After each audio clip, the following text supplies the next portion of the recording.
Hello!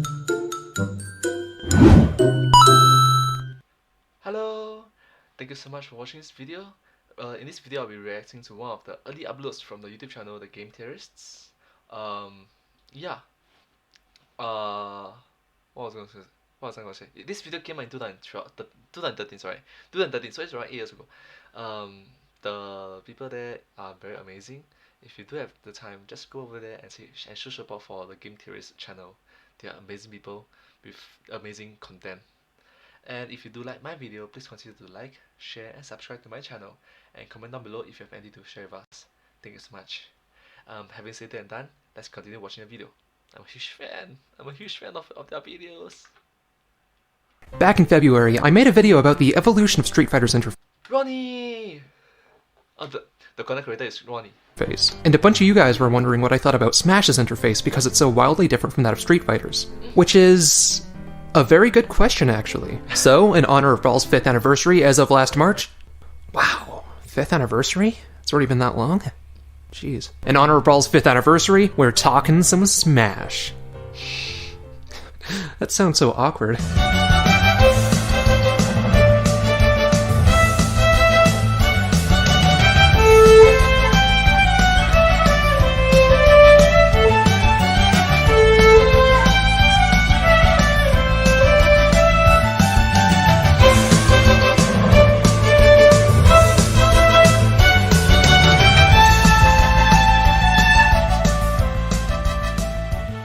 Smash Bros footage by longplay.organization. Smash 2064 captured at Tenta. Melee captured by Sunao. Is it correct? Sunao. I hope that I pronounced it correctly.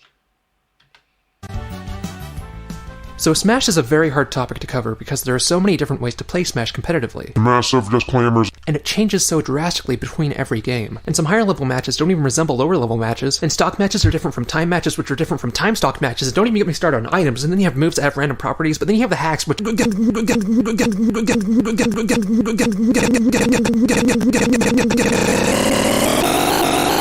No edge! Wow, the glitch. It's purposeful glitch.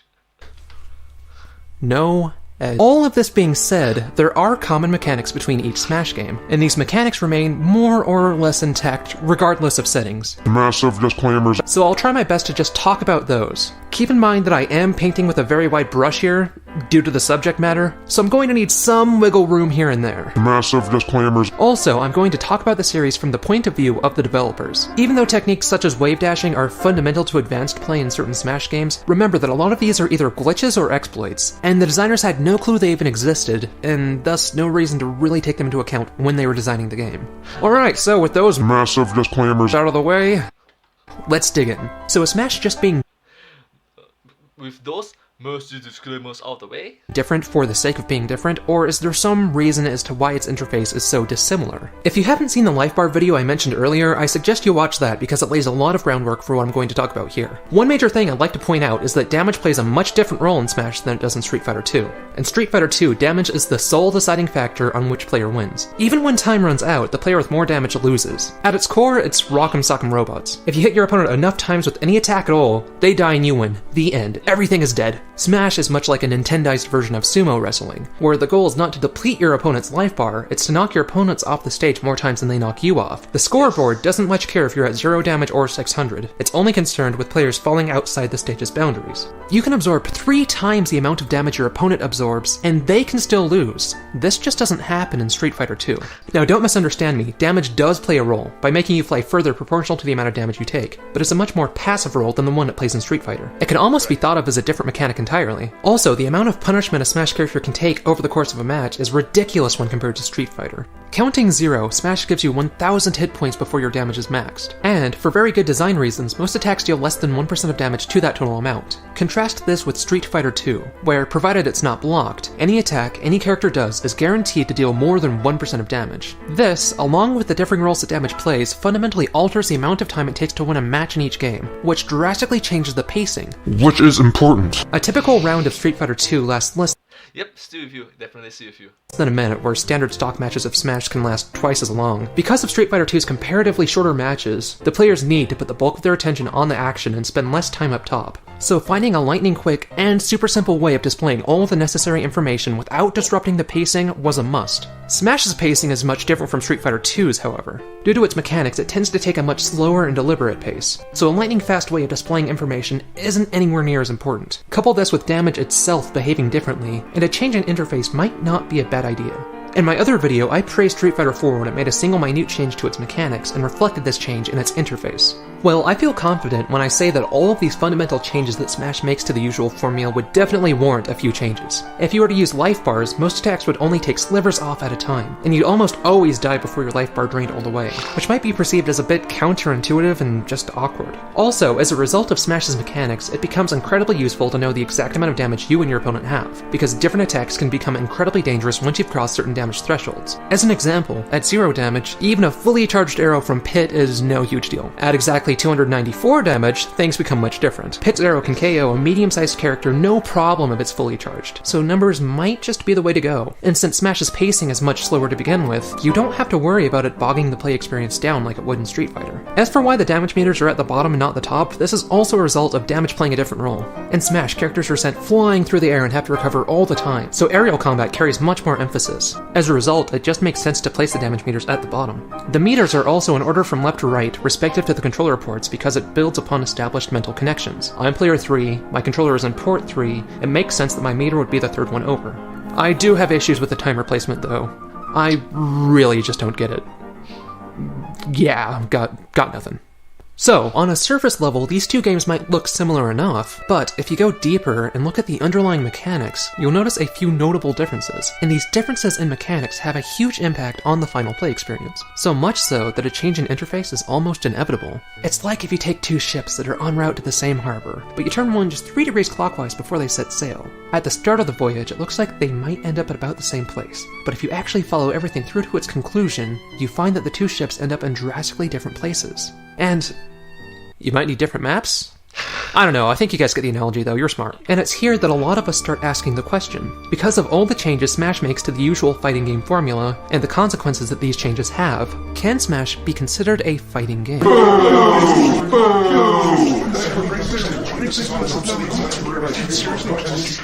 the backlash, I can already feel the backlash there. Backlash, ooh. I'm a giant squid of ink. Alright, you guys watching this video, your comments tend to be awesome, you're awesome, I trust you not to start a flame war. You guys are cooler than that. It's the frickin' internet, and you're talking about Smash! What else do you expect? I don't know, reasonable, respectful, and open discussion. Then go home and watch a TED Talk! So I But I respect you, Ronnie. I really do respect your work, your work ethics, and just the content that you produce is awesome. So I respect you. don't think this is a particularly good question, and I'm only bringing it up because I know it's going to be asked in the comments if I don't address it here. So, whether or not Smash can be considered a fighting game is more of a question of semantics rather than design, and it's dependent on a few factors. 1. What is your definition of a fighting game? 2. How far is a game allowed to stray from that definition before it's no longer considered a fighting game? This is one of those personal things, and everybody has a different cutoff point, so by nature, very few people are going to agree. Which is fine, because it's not a very important question to begin with. The conversation shouldn't be about whether or not Smash fits into a specific genre. Correct. It's not about yes or no. Sometimes there's a grey area in which there's a range. Is it more towards a fighting game than RPG, or is it more towards a RPG than a fighting game? Sometimes there's a game that is both RPG and fighting games. What do you do with that?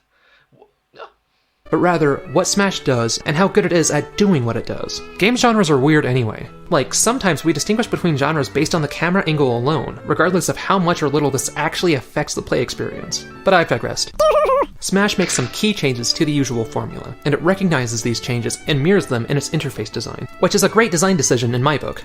It also allows itself to be a great party game or a very solid competitive game, depending on how you, the player, wish to play it. Which is awesome, but whether you love it, hate it, play it, shelf it, I think we can all agree on one thing.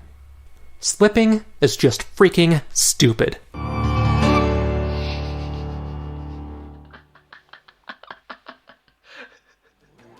Hey guys, Ronnie Edwards here. I'd rather Ronnie. brush my teeth with mercury than watch your intro again. What? I'm sorry? I'd rather brush my teeth with mercury than watch your intro again. That is horrible. That's so mean to say that. Jeez, dude. If you like the video, you can watch more here. I suggest you check out the Game Theory episode on Zelda power-ups. If you've ever wondered about real-life power bracelets or blue potions, you're gonna want to check it out. Also, I make somewhat of a cameo in it, so that's cool. Brushing your teeth with mercury? How would that even work?